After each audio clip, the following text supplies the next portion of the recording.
Be aware of your body,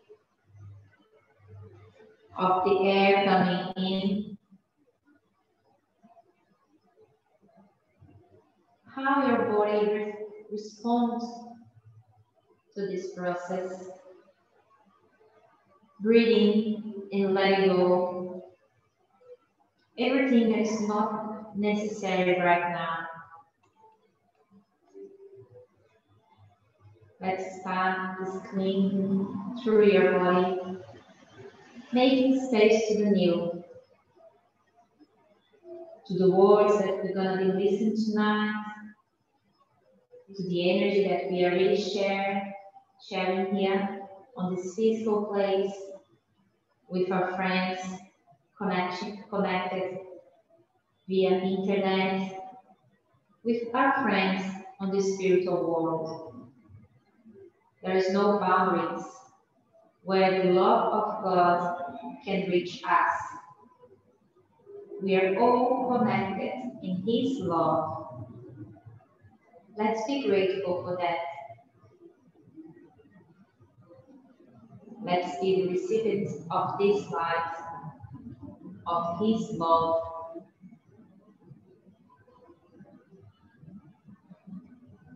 Let's feel this energy and how we will share with the ones that we love as well, that may, unfortunately, they're not available right now here with us, but we carry them inside us.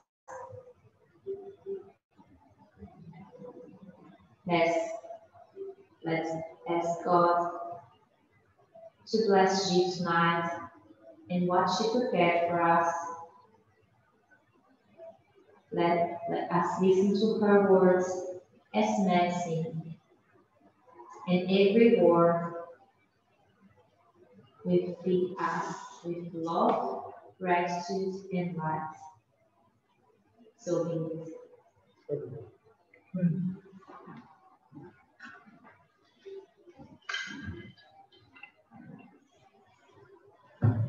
Okay. Listen well. Yes. Can you see my screen as well? Yes. That's good. So, so thank you for having me tonight, and welcome wherever you are. It's a pleasure to be here virtually tonight. It's always a pleasure to be here and present at PESC and participate at PESC. So yeah, so my pleasure, thank you. Tonight we are gonna talk about emotions. Although our presentation is titled Frustration and Anger, and is two emotions, considered negative emotions. So we're going to talk more about the emotions in general as well, and we're going to use those particular emotions as example in our presentation tonight. So first thing, I'll start with a statement. And this statement comes from a video, YouTube video that I watched not long ago, actually when I was researching for this lecture. And this video was posted and recorded and made by a very interesting young man called Aaron Abick. Just a minute, I just got a message on my screen here saying that I should unmute, but I'm not, isn't it? So just let it go. Okay, so this guy called Aaron Abick, and he's a very young, I would say spiritual teacher already, but he comes from a very Orthodox Christian background. And at some point in his life, he started questioning his beliefs, and then he started expanding his studies. And I don't like the word knowledge very much, but for the sake of not having another word, let's say, you know, expanding his knowledge of spirituality in general and exploring different topics, matters, literatures, and so on. So very interesting to watch him. Very good public speaker as well. So I was watching this video of him talking about emotions, and he also started with this statement: your emotions are always correct. And that's kind of my first question for you tonight is, how do you feel when I say that, when I state that your emotions are always correct? Do you accept that straight away? Or can you feel some resistance coming from the mind? So I don't know if I can open for you guys to say, so if anyone wants to say something at this point.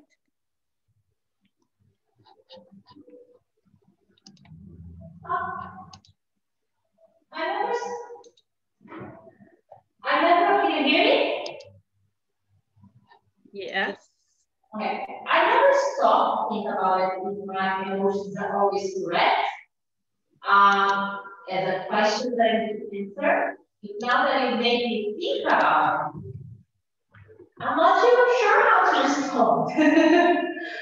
But considering their emotions most of the time are reactions of things that we are living and going through, I think the answer is yes, because they are reflecting what we are feeling right now.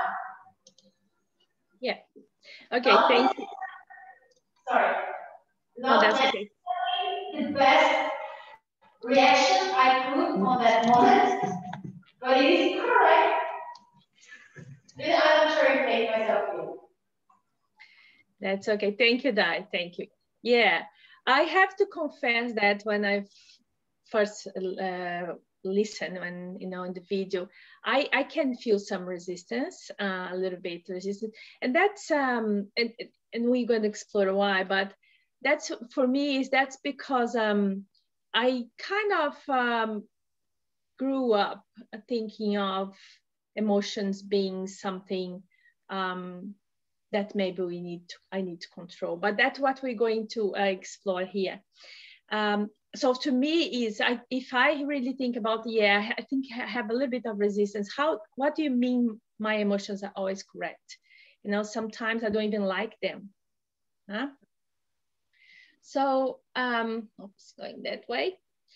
Okay, so what he says, if you experiences any resistance from your mind, what he says about that resistance is that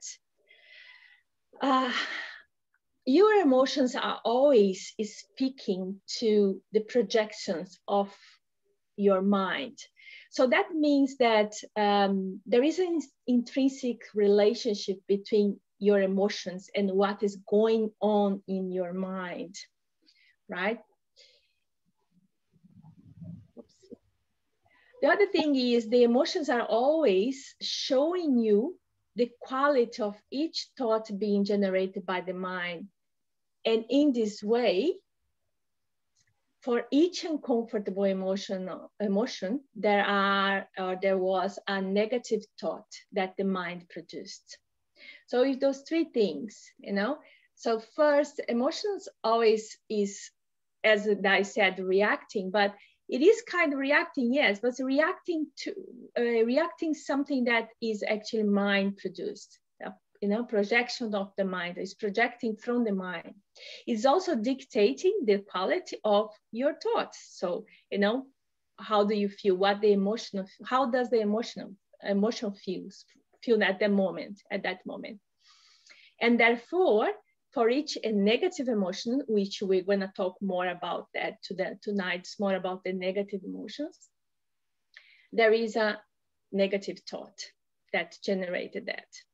Okay, does that make sense? So our emotions are trying to communicate with us. Our emotions are trying to help us, right? But the problem is that the mind doesn't really agree to that, not every time. So the mind usually wants us to think that the mind is always correct and the emotions are untrustworthy, they are unreliable, and they lead us astray. And that's why I was saying that the resistance comes to me, because I kind of grew up thinking, oh, you know, I need to, oh, emotions not always good. They maybe lead me to astray. You know, I lose the control, I get upset, and blaming the emotions for those feelings or those reactions. Huh? But indeed, in reality, our emotions will tell us when we are already astray. So not that the emotions will lead us astray, but they telling us something. They are telling that we have already gone there. Huh? By the time we feel bad and negative, we have already produced a negative thought. And in his video, no, Aaron states that our emotions are like a built-in guidance system that gives us the motivation to correct our thinking. So we are talking about negative emotions, and negative emotions don't feel good, right? So what he's saying is that when we have those emotions, we are actually activating this built-in guidance system. And I should have put in this here. That gives us that, you know, the trigger. Oh, wait a minute, what have you been thinking? What's going on there? And he points that our emotions are the highest source of wisdom that we have access to. So therefore, we should trust them. Yeah. What's happening on here? Okay. Now, in the book Pains of the Soul, Hamed discusses emotions as well. And he makes the following remarks. I'm going to point out here 4 remarks from Hamed, and then we're going to talk about them. So the first one I'd like to point out is, to put restriction on emotions is like trying to hold back the waves of the sea. That's Hamed saying that in the book. And he says that while placing restrictions on human behaviors is entirely possible and valid, because appropriate behaviors promote well-being of social groups and are unquestionably necessary for the harmony of the community. So while it's okay, you know, depending on the situation, put restriction on behaviors, putting restriction on emotions don't really help. Yeah. Then he says, for our actions and behaviors to be true, emotions must be perceived as they are. So what they mean there is that the emotions need to be perceived as they are and recognized by us, he says, by our personality, so that our expression is natural, easy, and appropriate to situations. So if we recognize and acknowledge our emotions, then we can express ourselves accordingly, rather than not recognizing and then probably faking our reaction. It's not going to be natural anymore. So again, it's the reaction telling us what's really going on. The emotion telling us what's really going on. The third thing is to identify an emotion is different than to endure it. Well, in identifying the emotion, we recognize it. And from there, we can act or not appropriately. But enduring the emotion means ignoring it or simply trying to eliminate it. And then he says that really not help in any way. And then finally, he says censoring emotions is an illusion. It would be the same as to try to censor nature itself. And that's when this is self-explanatory, right? Emotions are natural, you know, and it's natural for us to feel the emotions, to have the emotions. And if we try to censor that, then it's like censoring nature itself. And that again, so that would not work. Can I ask a question? Yeah. In terms of censoring or controlling emotions, say censoring means controlling the emotions in that sense? Yeah, well, I think what he means by sensory is the same, or the 4 topics more or less say the same thing, you know, try to control the emotions, but try to not recognize, to censor, to deviate, or to try to interpret a different way, suppress. All those things may be seen as censoring, you know, even changing or pretending that the emotion is something different than what it is. So you mean ignoring or just purposely misinterpreting, purposely not analyzing, not controlling the urge of demonstrating emotion, but not recognizing itself, not recognizing that it's happening and what it is. Is it right?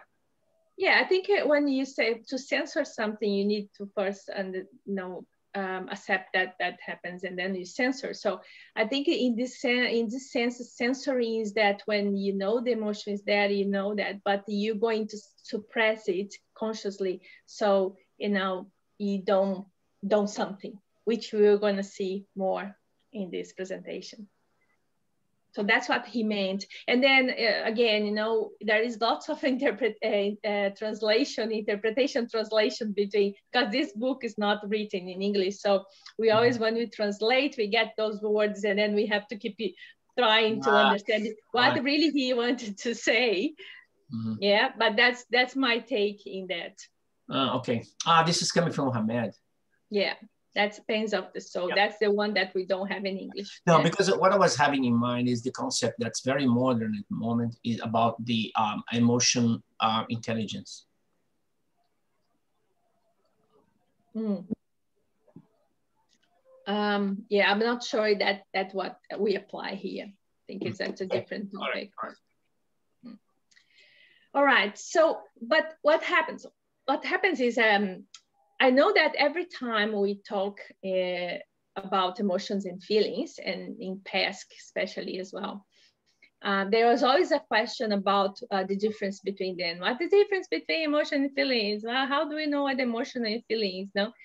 And so we always have this question. So because of that, I tried to be a little bit proactive, and I brought one slide so we can explore a little bit some concepts about emotions and feelings, and then we can proceed.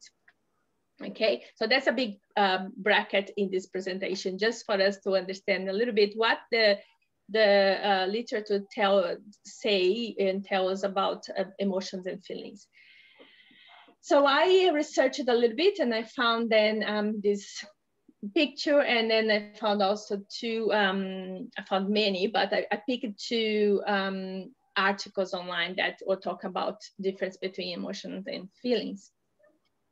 And what they said was, first, emotions mostly originate in the limbic system, and they're in the most primitive part of the brain. So the emotions come from the most primitive part of the brain, being more primitive, while the feelings comes from the frontal lobe.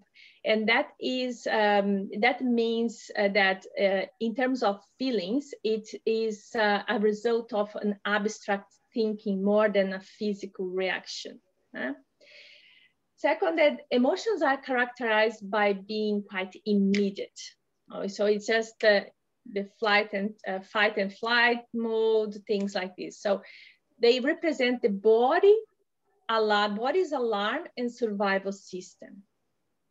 And the feelings are conscious experiences, although not every conscious experience, such as, I don't know, seeing, believing, and feeling, they are not necessarily, feelings, but feelings mostly are a conscious experience. That's what the literature says. Emotions then, therefore, are not conscious, but instead manifest in the unconscious mind. And it might be discovered through its association with thoughts, beliefs, desires, and actions. So the emotions, you can explore emotions more through what your thoughts are, your beliefs and desires, and it's more not purely conscious. So you have to explore a little bit more, they say, to understand the emotions. But the two articles I found, they don't disagree whether it is the feeling or emotion that arise in first place in the whole process. So they disagree. One say, oh, first we have emotions, the other one say, first we have feelings, which gets a little bit complicated to understand the whole process of things, isn't it? So it is very controversial and complex subject, and which is not the focus of our presentation today anyway. So just for the context of this presentation, I'd say we can agree, if you agree to me, to agree that emotions are feelings, and feelings are similar concepts, and with the fundamental difference between feelings and emotions being that feelings are experienced more consciously, while emotions manifest either consciously or unconsciously. And that emotions also needs to be triggered by a mental process, even though it may be so fast that we don't really perceive it. So we have the emotions being quite immediate, as I say, so we don't perceive it, but there is a mental process just that triggered that. And that's more or less what this picture actually is showing us. Now we have a combination, we have a thought, and then we have emotion, then we may have a feeling triggered by that. So I just chose this process, this picture for this process. Interesting, say that emotion stands for energy in motion, you know. So just for us to keep in mind that, you know, we have that energy in motion that generates that emotion. So any question about that? I just would like just to talk a little bit more. I mean, I just decided to talk a little bit about that, so we didn't have to deal with that question. But any question now about that?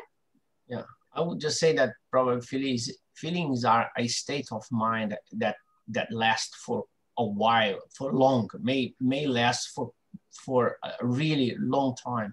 Emotions are as I said, energy that is just a moment, can be just a moment and go. But feelings last, is a state of mind. Yeah, could last. That's my take for that. I agree. I agree. So for the sake of this presentation, we're going to talk about emotions and feelings as one same bucket. And now it's something that we just go through, process and feel in and deal with. All right. Okay. So in this lecture, we're going to explore frustration and anger as an example of negative or uncomfortable emotions. But what we're going to discuss here, I hope that it probably relates to any other painful emotions as well. I did some research on the definition of frustration and anger, and I came across to this statement by Dr. Phil, if you know Dr. Phil. And that he says, anger is nothing more than outward expression of hurt, fear, and frustration. And then I reflect on my own experience, and I realized that for me, frustration usually, if not always, precedes the anger emotion. And it is that feeling of things not working as I expected, or people not behaving as I expected, that sense of losing the control. So both for me walk hand on hand, and by talking about one, I'm talking about the other. So again, I will refer to anger alone from this point on, but as I mentioned before, we should be able to relate to other negative emotions, what we're going to discuss here. So in terms of anger, and now definition of anger, so just a simple definition of anger, what we have there. So anger is a natural and mostly automatic response to pain of one form or another, physical or emotional. Anger can occur when people don't feel well, feel rejected, feel threatened, or experience some loss. The type of pain does not matter. The important thing is that the pain experience is unpleasant. because anger never occurs in isolation, but rather is necessary preceded by pain feelings. It's often characterized by second-hand emotion. And I put this definition there because, and I highlighted every single mention of pain, because that's what it mentions. It mentions a lot the pain word. So we're going to explore a little bit that relationship, what that pain means, no? That pain that is linked to this emotion of anger. And it also mentions, so at the end, it mentions that pain, anger works as a substitute emotion for pain. So when it says that anger can work as a substitute emotion, what does really that mean? Right? What does that mean? It means that sometimes people make themselves angry so they don't have to feel pain. People don't want to feel pain. No one wants to feel pain. No type of pain. We don't. So what happens is people change their feelings of pain into anger because it feels better to be angry than it does to be in pain. This changing of pain to anger may be done consciously or unconsciously. The other thing is that being angry rather than simply in pain has a number of advantages. Primarily among them, the distraction. So people in pain generally think about their pain. However, angry people usually think about harming someone in some level who have caused their pain. So part of the transmutation of pain into anger involves what they say here, an attention shift from self-focus to other focus. So if I'm focused on my pain, I'm focused on my pain, I'm feeling it. So if I shift to the other that caused my pain or the situation that caused my pain, then I remove the attention from me, and then I don't feel as much pain. Then the anger emotion comes on and overtakes it. Then another thing, anger does temporarily protects people from having to recognize and deal with their painful real feelings. So people get worried about getting back at other people or getting fixed something that make them then angry, instead of focusing again in their pain. So making ourselves angry can help us to hide the reality that we find the situation frightening or that we feel vulnerable. I'm so sorry about the dogs. They just decided to do a very choir just here now. All right. And then finally, in addition to providing a good smoke screen for feelings of vulnerability, becoming angry also creates a feeling of, this is a hard word to say, righteousness. Like when you feel you are right, power and moral superiority. And that's not present if someone is feeling pain. So again, that's when you feel angry, you kind of feel more powerful. You feel, I'm right, I'm superior. So when we are angry with a cause. That's what they say. We are angry with a cause. So what's the cause? So the people who hurt me are wrong, or the situation was wrong, was unfair. They should be punished if they hurt me, and so on. So we go with that emotion, that feeling. That's very common. And it's very rare that someone will get angry with someone else that they don't think has harmed them or in some significant fashion. So if we don't think someone has harmed us, what's the reason we feel angry towards them? So there is this always, superiority against or superiority in terms of other people or other situation. So now I have just presented some arguments to relate pain and anger. But in reality, pain alone is not enough to trigger any negative emotion. And I would like to do an exercise with you about that. So that's what we're going to do now. We're going to pick an emotion, any emotion, negative emotion, because we are talking about negative emotion. So any emotion, sadness, despair, fear, whatever, try not to engage in any thought just for this minute. So let's pick an emotion, choose one. Try not to engage any thought. Try not thinking about anything. Or if you think, don't engage in it. And then I'll ask you to feel that emotion that you choose. So just gonna give a few minutes, few moments for you to think that.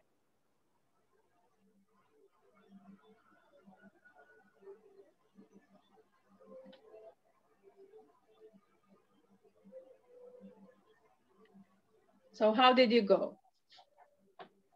Can you feel like pick sadness, I'm not gonna think about anything. Can you feel sad? No. Yeah.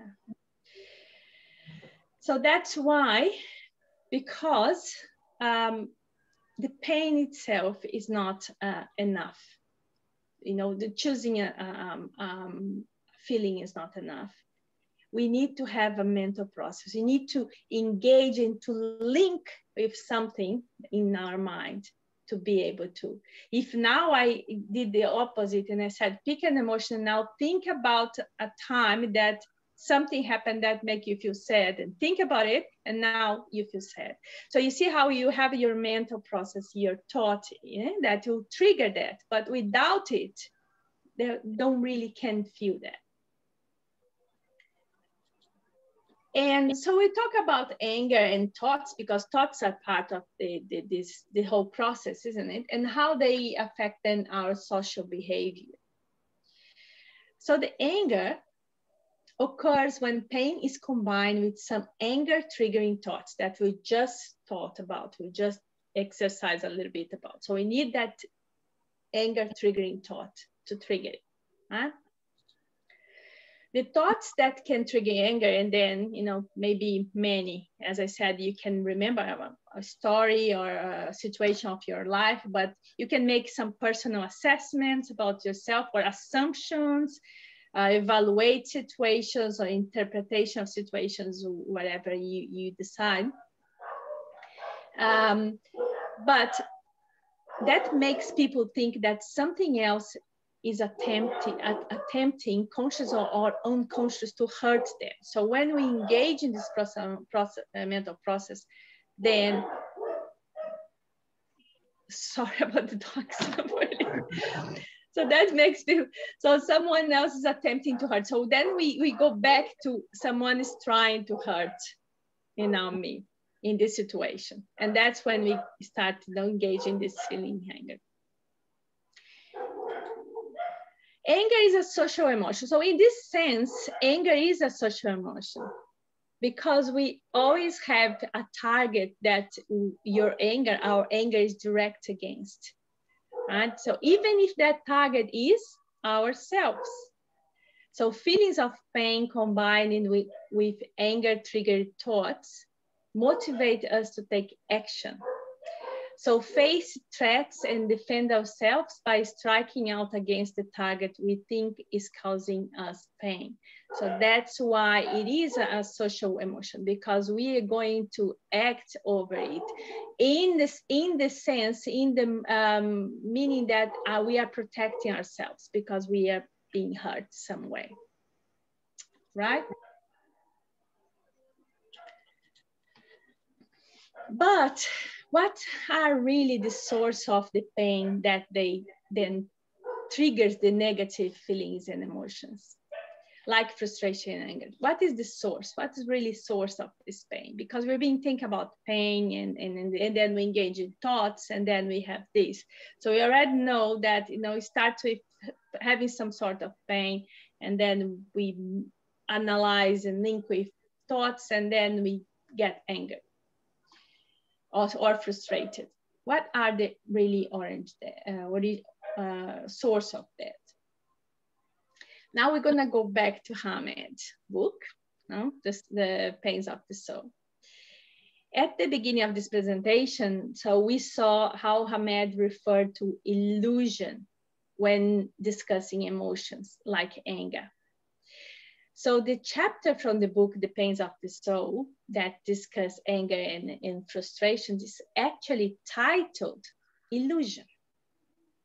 In this chapter,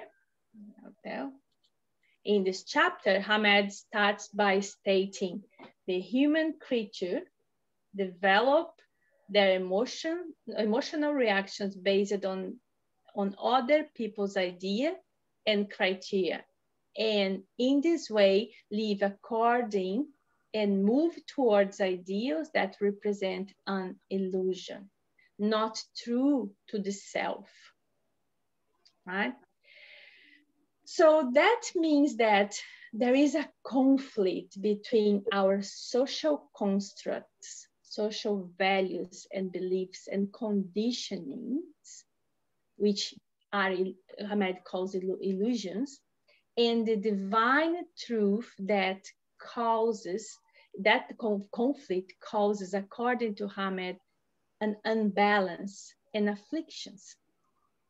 So the source, based on Hamed, is the conflict that what we learn and how we learn to behave in our values acquired, the conflict between that and our truth, the truth of the self.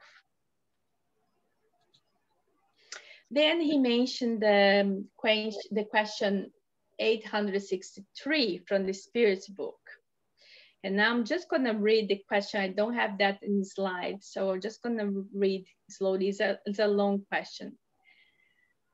And the question is, do not social habits often oblige a man to follow one road rather than another? And is not his choice of occupation often controlled by the opinion of those about him? Is not the sentiment which leads us to attach a certain amount of importance to the judgment of others an obstacle to exercise of free will? So basically the question is long, it's complex, but the question is, does the imposed social customs and beliefs, and also the opinion of others, which may be very important in my life, does that come against my free will, exercise free will? Or do I really have free will if I have to oblige and to comply, with those rules and regulations and beliefs and values? So that is the question. So the question was, how can I blame myself? Can I do something else? So what do I do here, And then the answer, and that's the answer that I have here is, well, they say social habits, that's the answer from Hamed. Social habits are made not by God, but by man. If men submit to them, it's because it suits them to do so. So it's the humans, not the God, who make the social customs. If people oblige and submit, it's because they see advantage, they have advantage in that. So he just said, don't blame that. Yeah, can I complete that? Yeah, I would say that this is two things. One thing are the social rules that make the world livable and let's say the mark where the rights of someone start when yours goes, right? We still have the free will to go over, but then there are consequences. But what he's talking about mainly, it's about the social, it's about the illusions of what the person think what is the fashion. I should be following that because then I will be accepted. This probably is what the center of that discussion is, the conventions of the being that gives power as well, that gives acceptance, that gives, you know, well, a false well-being, let's say, a false assurance. That's the illusion. Yeah, what he says actually next in respect to illusion is that what happens then, you know, when the men submit to those rules and customs, is that the human beings tend then tend to deny the truth, the inner truth, and then they live in the illusionary dreams, which usually result in negative emotions like frustration and anger. So by living by those values that were imposed to us, and denying when they conflict with our inner truth and denying on inner truth, that's what he says, that is what he means by living in illusionary world. You know? And then he gives us a good tip. He gives a good advice, because he says, it's actually very simple. He says, what is real and valid feels good. And if it feels bad, then it's an illusion. And then we go back to feeling the emotions, and think about the emotions, the anger, the frustration. How does that feel? Does it feel good? Does it feel good for you? It's a hell of pain, isn't it? It's very painful. Negative emotions are painful. So following Hamed's advice, if it's painful, it's something not right there. It's not real. There's some illusion that's going on there. So stop, reflect. What is your inner truth? If it feels good, that's true. That's what it is. So feeling love, feeling gratitude, feeling abundance, all those things feel very good, isn't it? So I found that very good tip. So in other words, Hamel tells us that what makes us to feel pain, to start with, is the disconnection to the true self. The truth and the infinite wisdom of the universe all exists within us, and it's already part of us. But the reason why we feel disconnected from the truth is that we don't really know what our truth is anymore. So it's because of the way we have been raised, perhaps, or through society customs, or for many of us, we have been disconnected from our true self since childhood. And the void that's left by the disconnection then has been filled with so much noise from the environment, from other people around us. And then when there is a lot of noise from other people's beliefs that we inherit, that's hard to tap in and to hear our own truth. So I came across this quotation by accident, and it really struck me because there is so much truth in it. And this person is just a novel fiction author, is not a spiritual teacher. But I really, when I read that, and just really talked to me. So it says there is a disconnect between my mind and my heart, but I feel the truth. They say when people lose their vision, their hearing comes sharper. I've lost part of my memory, but maybe my intuition is strong. So I don't really know what was happening to her when she wrote that, but to me, when I read that, I've lost part of my memory, but maybe my intuition is stronger. The way I read that is that all the indoctrinations, inherited concepts, labels, and values that I gathered throughout my life are the negative memories, the negative energy behind my pain. And if, only if I lose that and release them, what is left is the intuition and the connection to the truth. So the message of this lecture is about releasing these memories, is to release the negative energy that limit us, that disconnect us from the truth. Keep us in this illusionary world made perhaps with social constructs and third-party values. But then you might ask, but how do we do that? How do we do that? And it is a big ask. But I can think a dozen of ways to do it. And by saying that, I'm not coming from an enlightened place. No, I'm coming from the battlefield, actually. I'm coming from the field where I struggle and I battle these feelings and emotions every day. But maybe perhaps we can go and hug a tree in the nature. Or maybe you know how to use crystals or elements from the nature like herbs. Maybe you like and do practice yoga or breathing techniques, EFT techniques. Or maybe you like dancing, or maybe singing, or maybe you meditate, or maybe you pray. Whatever you do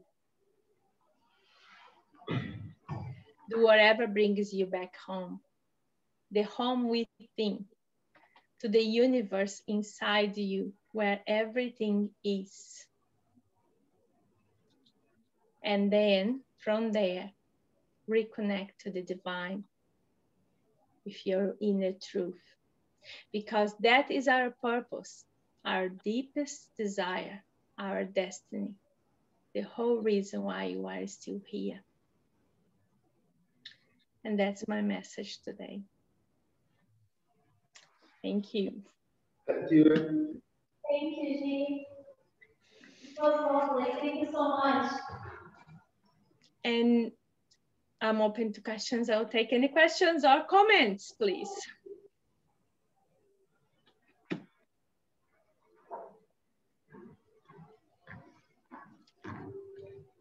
No comments or questions. Now the dogs are quiet.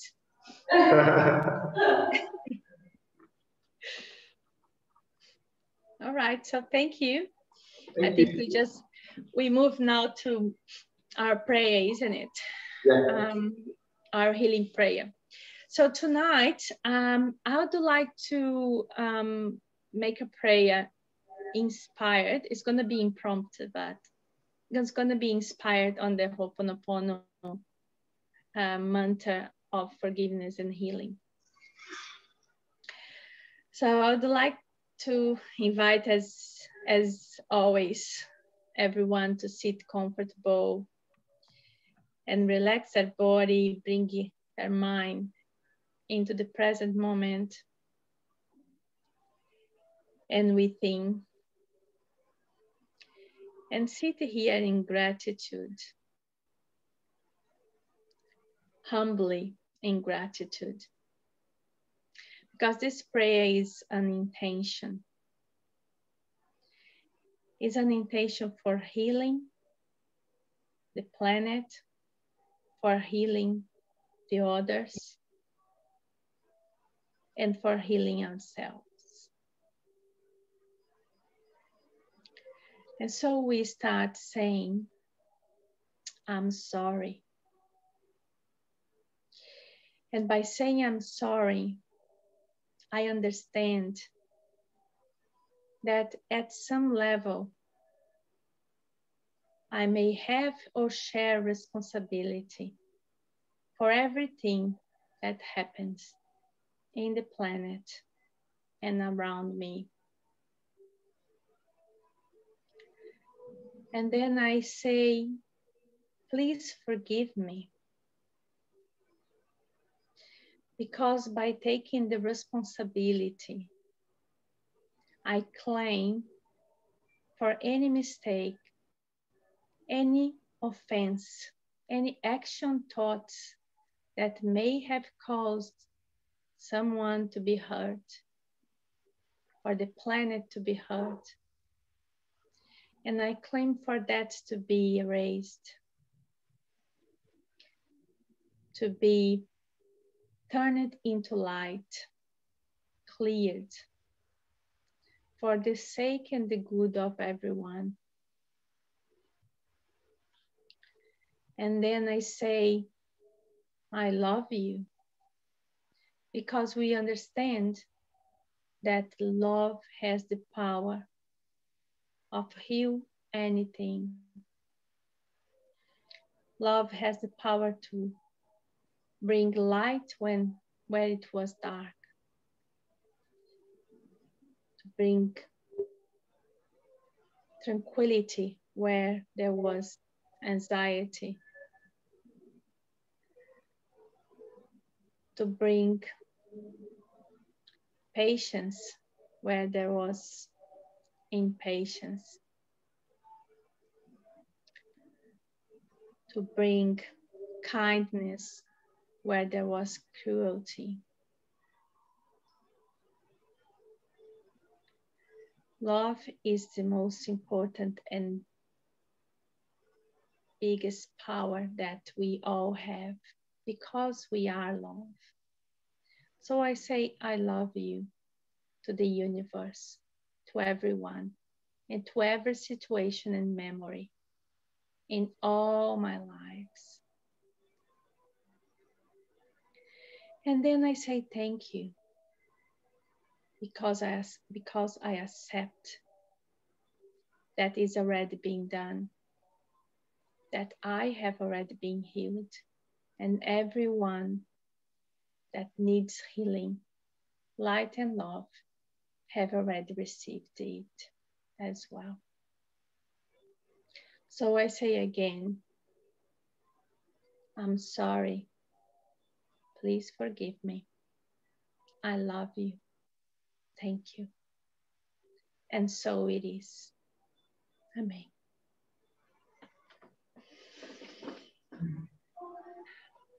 Thank you, Gisele. Thank you, everyone. Have a nice rest of night, everyone. Thank you, G. Beautiful. Thank you. Bye-bye, everybody. So beautiful. Thank you. Bye. Good night. Good night.